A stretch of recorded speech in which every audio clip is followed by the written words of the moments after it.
গায়ের নাম কানাইপুর। সেই গায়ের উত্তর পাড়ায় থাকতেন কানু এবং তার বন্ধু ভানু।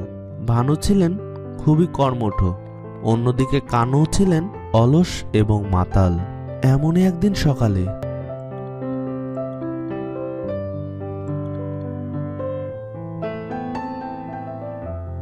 ভানু গরু চড়াতে মাঠে যাচ্ছে। হঠাৎ তার বন্ধু কানুর সাথে দেখা হয়। এই কানু বন্ধু, কোনো খবর নাই যে তোর? কি করছিস রে এখানে? আমি আমি টুনটুনি পাখির পিঠে বসে মঙ্গল গ্রহে যাচ্ছি তিমি মাছ ধরতে। ওই টুনটুনি, তোর গতি কমে গেল কেন রে? তুই বা কি করবি? আকাশের রাস্তা ভেঙে ভেঙে গেছে, এতে আমার জীবনটাও যে ধামা সামা হয়ে গেছে রে। ভানু, কখন আসলি রে তুই? আমাকে বলবি তো। এতক্ষণ তোর সাথে তো কথা বলছি, তুই আবার এসব ছাইপাশ খাচ্ছিস? তুই আর ভালো হলি না রে, মরবি রে, তুই মরবি। বন্ধু, তুই বোঝো না? তুই তো কিছুই বুঝিস না রে বন্ধু। এসব চাষবাস করে কি লাভ বল? আমার সাথে আমার টুনটুনি পিঠে ওঠ। দেখিস, আমার টুনটুনির পিঠে বসলে আমি তোকে ঠিক মঙ্গল গ্রহে নিয়ে যাব। আর তোকে কথা দিচ্ছি, তোকে তিমি মাছ ধরে না দিতে পারলেও আমি একটা কিন্তু পুঁটি মাছ ঠিক তোকে ধরে দিব। বলি, তোর পুটি আমার লাগবে না রে। এ পাগল, তুই থামবি নাকি আমি পুলিশ ডাকবো? কোনো কাজ কাম নেই, সারাদিন শুধু মাতলামি করা। ওরে আমার ভালো লাগে না, ও জরিনার মা। ওই দেখ, আবার চালু হয়ে গেছে সেই বস্তা পচা ছ্যাক খাওয়া প্রেমের কাহিনী। ওরে, তুই কি আবার কাবির সিং পার্ট 2 হয়েছিস নাকি রে? ফুটফুট করে গলাতে ঢালবি আর পুতপুত করে কান্না করবি। তুই থাক, আমার কাজ আছে, আমার সময় পেরিয়ে যাচ্ছে, আমি গেলাম রে, পরে দেখা হবে ক্ষণে। এই বলে ভানু মাঠের দিকে রওনা হয় আর কানু একা একাই বলতে থাকে, যেও না সাথী, ও যেও না হাতি, না সরি সাথী। কি দারুণ গান গায় রে আমি। এ কানু, থাম থাম, এত মিষ্টি গলায় গান করিস না তুই। থাম কানু, তুই থেমে যা বাবা। নিজের এত প্রতিভাটুকু টুকুস করে থামিয়ে দে তুই। আমার এই ঝোলা মিষ্টি গুড়ের মতন গান শুনে যদি পিঁপড়া চলে আসে, তাহলে টুকুস করে কামড় দেবে আর অনর্থ ঘটে যাবে। অন্যদিকে ভানু পথ দিয়ে হাঁটতে থাকে আর মনে মনে বলতে থাকে, আমাকে যে করেই হোক আমার বন্ধু কানুকে ঠিক করতেই হবে। ওকে এই কঠিন জীবনের স্রোত থেকে ভাসাতেই হবে। আমি ছাড়া ওর তো আর কেউ নেই, যা করার আমাকেই করতে হবে। কিন্তু কি করা যায়, এটাই তো ভেবে পাচ্ছি না। হঠাৎ তখনই কেলটু ভূতের আবির্ভাব ঘটে। ভানু ভূত দেখেই তো অনেক ভয় পেয়ে যায়। ওরে বাবা রে, ভূত বাঁচাও বাঁচাও! ভানু, তুই আজকে শেষ, তোর ভবলীলা আজই সাঙ্গ হয়ে যাবে রে। এ কি রে, আমার সামনে ভূত চলে এসেছে রে, বাঁচাও বাঁচাও আমাকে। আরে আরে, এত পাগল হচ্ছিস কেন? তোরা মানুষ যে এত ভীতু কেন, এটাই তো বুঝতে পারি না। ভূত দেখে তোদের এত কেন ভয় পাস? তোরা তো শুধু ভাবিস ভূত বুঝি আমাকে ধরে ঘর মোটকে খেয়ে ফেলবে। তাইলে তাইলে তাইলে তুমি কি আমাকে খাবে না? ভূতেরা তো যাকে পায় তাকে ধরে খেয়ে ফেলে। তুমি যদি আমাকে না খাও, তাইলে তুমি আমার সামনে কেন আসলে? আরে ভানু, এত ভয় পাস না, শোন আমার কথা। আমি খারাপ ভূত না রে, আমি ভালো ভূত। আমি কারো ক্ষতি করি না। যারা ভালো মানুষ, আমি তাদের উপকার করি রে। তুমি ভালো ভূত? ভূতেদের মধ্যে আবার ভালো মন্দ আছে গো ভূতদাতা? তো তুমি সবার উপকার করো আমারও কি কোনো উপকার করতে এসেছো? হ্যাঁ রে বাবা, হ্যাঁ, মানুষের মতন আমাদেরও ভূত সমাজ আছে। সেখানে ভালো ভূত খারাপ ভূত আছে।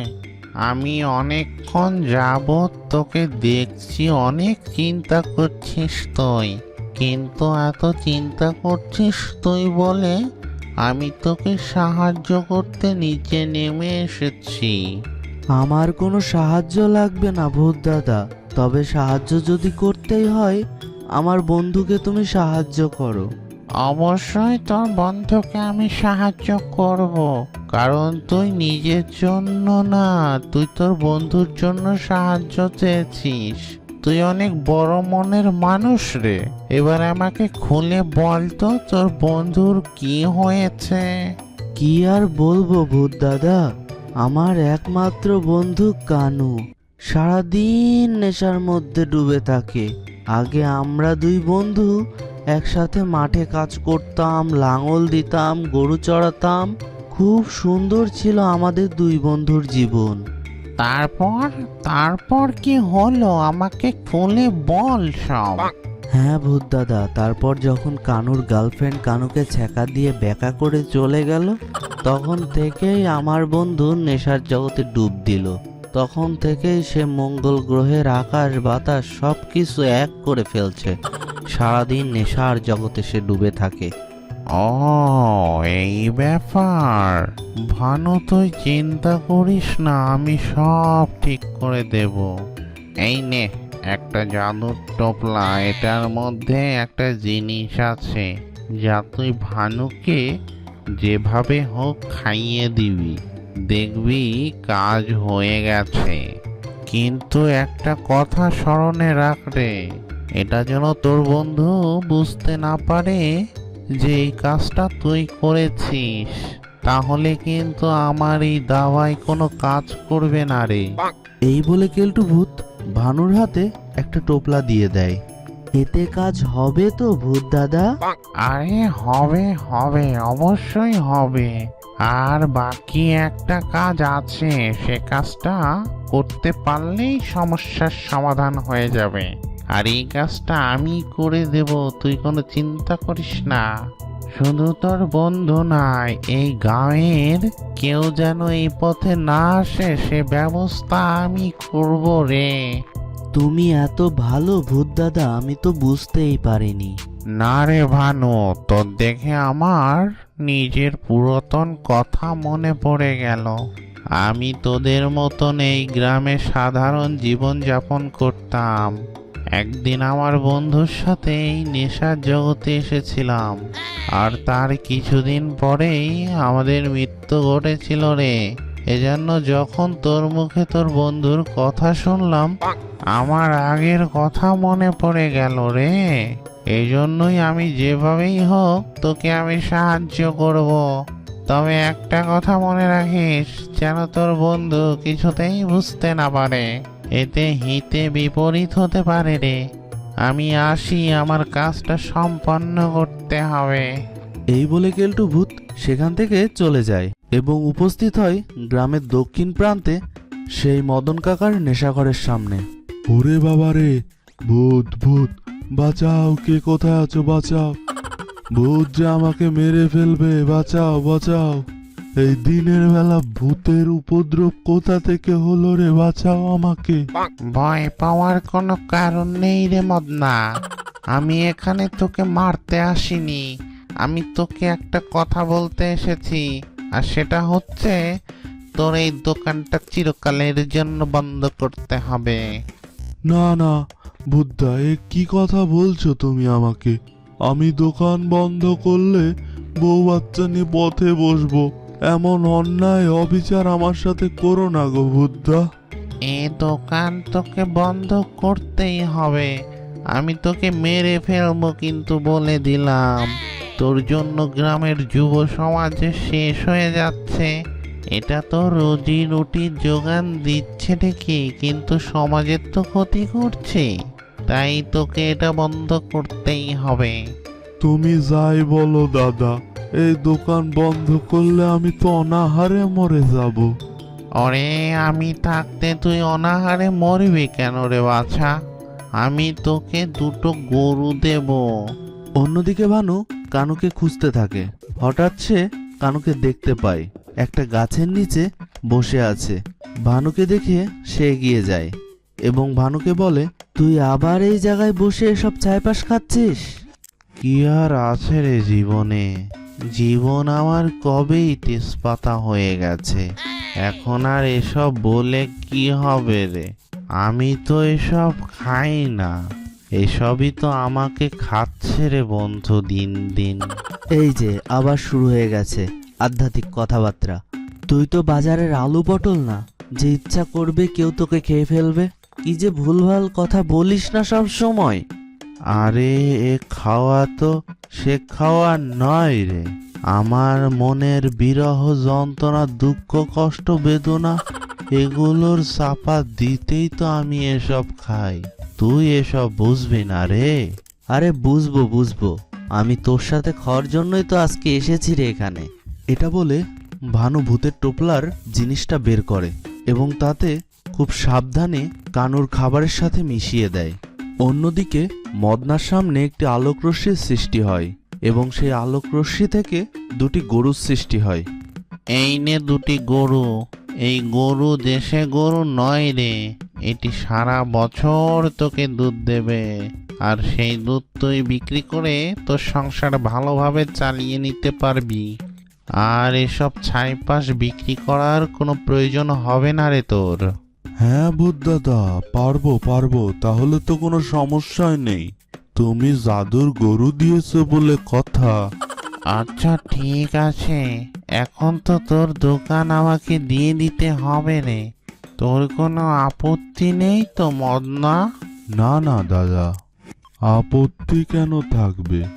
আমাকে এত সুন্দর দুটো গরু দিয়েছো, আমার আপত্তি কিসের আবার? তুমি আমার দোকান নিয়ে যা খুশি করো, আমার কোনো আপত্তি নেই। তবে এখানে এই দোকান থাকার কোনো দরকার নেই, আমি এখনই তোর দোকানটা ধ্বংস করে দেব। এ কথা বলে ভূত তার জাদুশক্তি দিয়ে সেই ঘরটিতে আগুন ধরিয়ে দেয় এবং ঘরটি দাউ দাউ করে জ্বলতে থাকে। অন্যদিকে কানু যখন বোতলে মুখ দেয়, জ্বলে গেল রে, পুড়ে গেল রে, ওরে বাবা, ঝাল ঝাল কোথা থেকে আসলো? উফ, আমার মুখ জ্বলে গেল, পুড়ে গেল, ছাই হয়ে গেল। ওরে বাবা, আমার সব নেশা উবে গেল রে। এ কোথা থেকে আসলো? কি খাইলাম আজকে? আর পারছি না। জল জল জল খাবো, আমি আর এসব খাবো না। জল খাবো, জল কোথায়? এ বন্ধু, তুই আমাকে জল দে, আমি মরে গেলাম।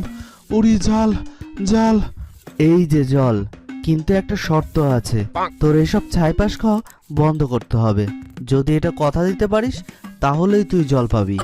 আরে ঠিক আছে, আমি এসব ছাইপাশ আর খাবো না। আমি তো সব সত্যি রাজি। তুই জল দে ভাই, আমি মরে গেলাম, আমার গলা জ্বলে যাচ্ছে, মুখ পুড়ে যাচ্ছে। তুই আমার জল দে ভাই, জল দে। এই নে তবে জল, তবে কথাটা মনে রাখিস কিন্তু, আর এসব ধরতেও পারবি না। তুই আমাকে কথা দিয়েছিস কিন্তু, আর এসব ধরলে আমাদের কোনো কিন্তু বন্ধুত্ব থাকবে না, এটা মাথায় রাখিস। হ্যাঁ, আমার মাথায় আছে।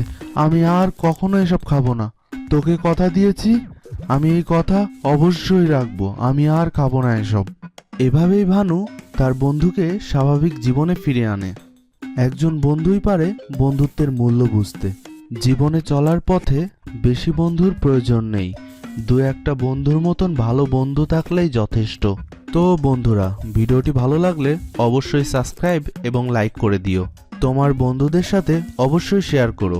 আজ এ পর্যন্তই, দেখা হবে পরের কোনো ভিডিওতে। সে অবধি ভালো থাকো এবং সুস্থ থাকো। ধন্যবাদ।